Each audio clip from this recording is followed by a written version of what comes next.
Hi, it's Cara and welcome to my poorly lit, I should turn a light on, July book haul. I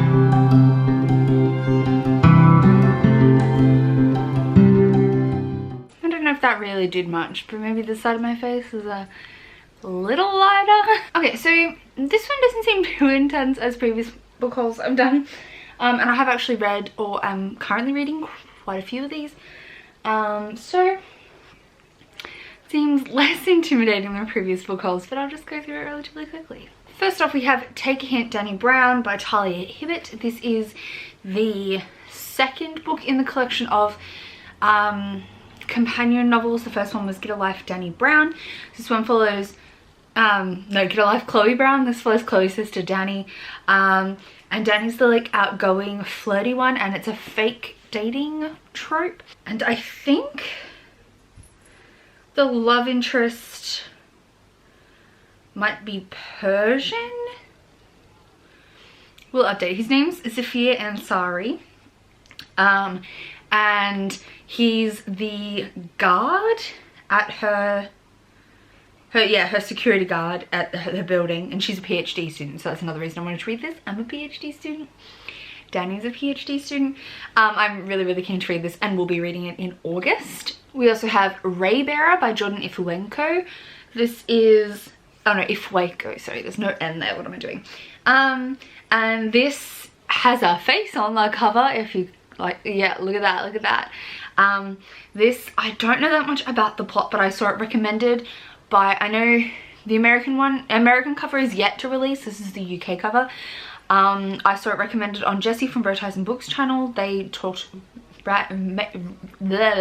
raving reviews about it. I then saw this cover on Ashley from a Frolic Through Fictions channel, and I was like, fuck yeah, I want that cover. I love this aesthetic and artwork. So this is an African fantasy. I think it's fantasy. Tarisai has always longed for the warmth of her family. She was raised in isolation by her mysterious, cunning, and often absent mother, known only as the Lady.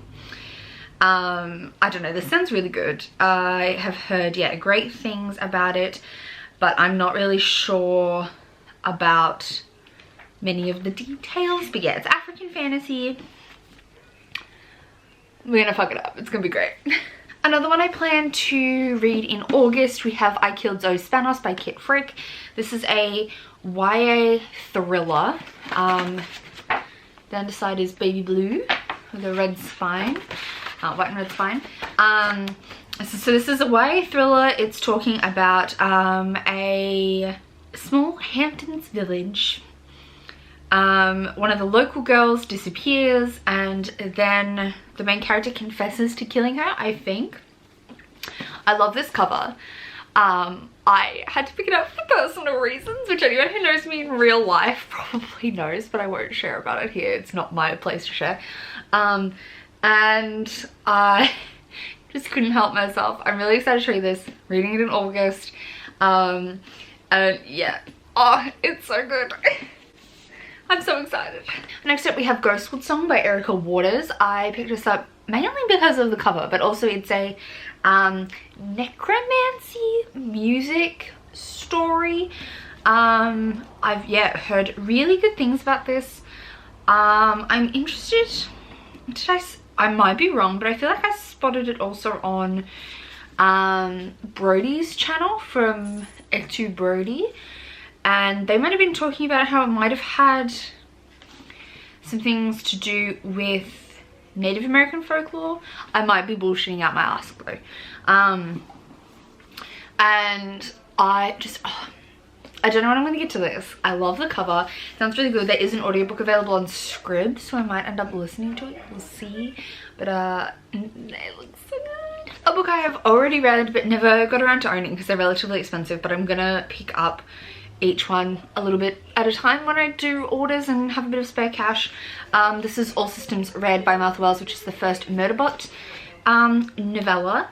So I have already read this. I listened to the audiobook, but I wanted to collect the physical copies now that I have a physical copy of the fifth one, which was a full novel.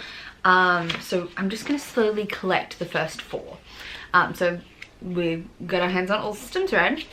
I also picked up Cinderella is Dead this month by Kaylin Bayron. This is obviously like a dystopian Cinderella inspired story. So it says it's been 200 years since Cinderella found her prince, but the fairy tale is over. And they're in this like world of Cinderella, I guess, where they all go to a ball and you've got to find a match, and if you don't, you go missing and no one hears from you again. Our main character is Sophia, and I think this is sapphic. She would rather marry Aaron, her childhood best friend, than parade in front of suitors. Yeah, so they're trying to bring down this thing so that, yeah. I'm not doing good with synopsis today, but Cinderella-ish retelling, dystopian reimagining, featuring got main character, and I believe it's sapphic, so hit me up, it's gonna be so good. We also have Knock 3 Times, which is the third Wizards of Once by Christina Cal. I read the second one during July or end of June, and so I needed to pick up this next one ready to go. These are middle grade fantasy following wizards and warriors, and then there's witches, and it's a 4-book series, I believe. So this is book 3, and the 4th book is just come out or just about to come out. We also have Only Mostly Devastated by Sophie Gonzalez, which is a Greece retelling but featuring a male romance. The reason I picked this up is because the author is, I think she's an Mexican immigrant to Australia, or she has Latinx roots but lives in Australia, and I thought I would like supporting Australian authors, so we're gonna pick this up. Came out earlier in the year and I'd been kind of on the fence about it, but I did hear good things from Matt, who's the guy that works at my local Dimmicks. He really enjoyed it, so I think I will enjoy this, so I'm gonna pick it up. Probably not August, but relatively soon. I also picked up The Stars and the Blackness Between Them by Junauda Petrus. This is look at me getting distracted by the cover artists. This is a YA contemporary following a girl from Trinidad and another girl in Minneapolis, and I think the Trinidadian girl ends up in Minneapolis. It's a sapphic romance dealing with a lot about migration, blackness, that kind of thing. I want to read outside my experiences, so this feels great for this. Also, I ended up with 2 copies arriving. I didn't order 2 copies, I only ordered 1, but 2 of them arrived, so I sent one to April, so we might buddy read this at some point. A book I'm definitely going to be reading in October, because it has such good vibes, is Hex by Rebecca Denniston Knight. This is she's a expelled PhD candidate. She's trying to explore the fine line between poison and antidote. It's got very like witchy vibes. Her supervisor, there's like a forbidden relationship with her supervisor. Again, I'm a PhD student. PhD life is like the kinds of things I feel like reading at the moment. This is relatively short, and it definitely has like, I'm wanting to do like a spoopy October, and I feel like this definitely fits the spoopy vibes in like a sciencey way. I also picked up The Rage of Dragons by Evan Winter. This is again a black author fantasy. This is an adult fantasy. It had been sitting at Dimmicks and I was looking at it and I just missed that it was by a black author, and especially at the current times I want to be supporting black authors and all kinds of authors from non-white backgrounds, but especially black authors at the moment. And I had heard good things about this, but I am always hesitant to pick up new like chunky adult high fantasy, but especially when so many of them are white men dominated, and I think I thought this was a white man fantasy. I was like, I don't need another white man fantasy. Then when I figured out Evan Winter is a black man, I was like, well, that could be really, really good, and I'm really, really excited for it.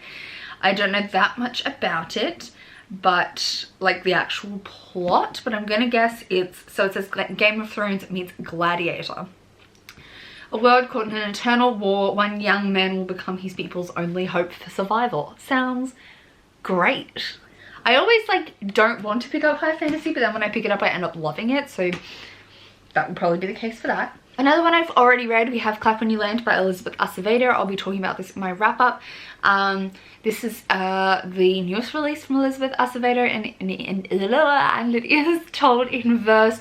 We follow two girls, Camino and Yahaira, and Yahaira lives in New York City and Camino lives in the Dominican Republic, but they share a father but they don't know about each other. And it kind of, their father dies in a tragic plane accident, and so they're like introduced to each other for the first time, I guess.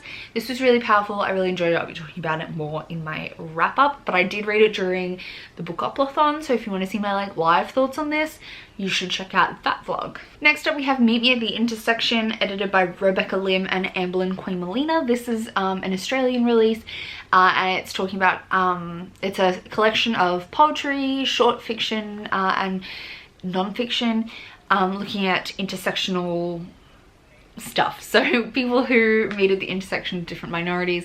So we have Indigenous Australian representation, like voices in here, people of colour from Asia and Africa, I believe, mostly, which is like most of the immigration to Australia, queer, and people living with a disability. So it's exploring all these different perspectives. I really enjoyed this. Again, I've already read it, and I'll be talking about it more in my wrap up. Another one I've already read, we have Burn Our Bodies Down by Rory Power. This is her second release, and is a small town story following a girl who never knew her extended family. It was just her and her mother living together in a relatively pretty abusive relationship. And she decides she needs to get out, so she goes in search of her grandmother, and then a whole chain of events unfolds. Sorry, they're watching something out there. Again, I really enjoyed this. I'll be talking about it in my wrap up, but I do recommend it. Next up we have True Life by J. Kristoff. This is the final book in the Lifelike trilogy. This is probably the last J. Kristoff book I will purchase, I think. I'm not really interested in continuing on, like, or any, like, the last of his solo stuff that I'll be picking up. I'm kind of deciding to wrap up my J. Kristoff experience for reasons. But I am a sucker for I can't not finish a series I'm enjoying. So although I don't think J. Kristoff is the, like, bee's knees, I am going to finish out this series, and I'll finish out the Aurora Rising series. But yeah, so this is the last one of his solo stuff that I'll be picking up. Like, I still absolutely adore the Nevernight series, but I just don't think I can continue to support him in new projects. I'm just not going to get invested, if that makes sense.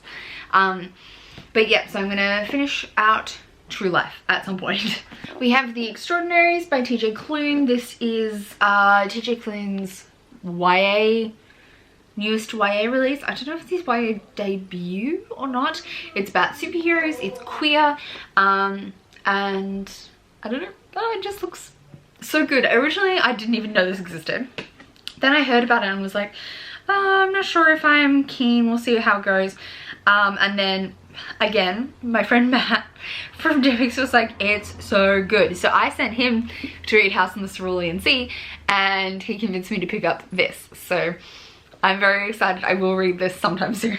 Another, like, obvious that I'm going to get to sometime soon is A Beautifully Foolish Endeavour by Hank Green, which is the sequel to An Absolutely Remarkable Thing. These are, like, contemporary sci-fi, and I'm interested to see where book 2 goes after the ending of book 1. I'm very curious. I'm very curious. Another book I will probably read in October is The Year of the Witching by Alex Henderson. Alex Henderson is also a Black author, and this is a horror, I believe. A witchy horror. I've heard amazing things, so I'm really excited to pick this up. But again, yeah, I'll probably read it in October when we're getting full in the spooky season. Another book I've already read is Mexican Gothic by Silvia Moreno Garcia. Should have saved this for the spooky season, but I guess it doesn't have witchy vibes. This was more a straight horror. It was a haunted house horror. I enjoyed this. I'll be talking about it in my wrap up. It is, yeah, horror, set in the 50s, haunted house, weird.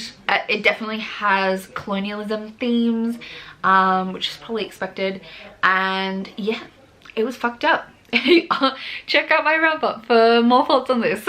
The book I am currently reading, we have Girl Serpentthorne by Melissa Bashardas. This is a Persian inspired fantasy following our main character. I think it's kind of following the same myth of that Shadow Meat is based on. So our main character is poisonous to the touch, but this is in a very fantasy setting rather than a dystopian setting like Shadow Meat. And I've barely started, but it's meant to have a sapphic endgame romance and a definite like monster boy romance throughout, and I'm really excited. I'm only 50 pages in, but right after I film these videos I'm going to dive into this properly, and I want to try and finish it today, but we'll see. And last up we have The Damned by Renee Ardier. This is the sequel to The Beautiful, which I really enjoyed. I ended up giving it I think 4.5, 5 stars when I read it earlier in the year. It's a vampire secret society series set in New Orleans, following our main character Celine, who is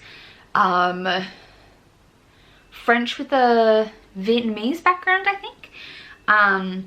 And she's trying to hide that part of her because she is going to get in trouble. But there's vampires of a sort, but I think a lot of people complain that the vampire elements were not as strong as they were expecting, but that could change in book 2. I'm so excited. The atmosphere in this series is top notch. I'm going to be reading this next, like straight after this, so maybe this weekend.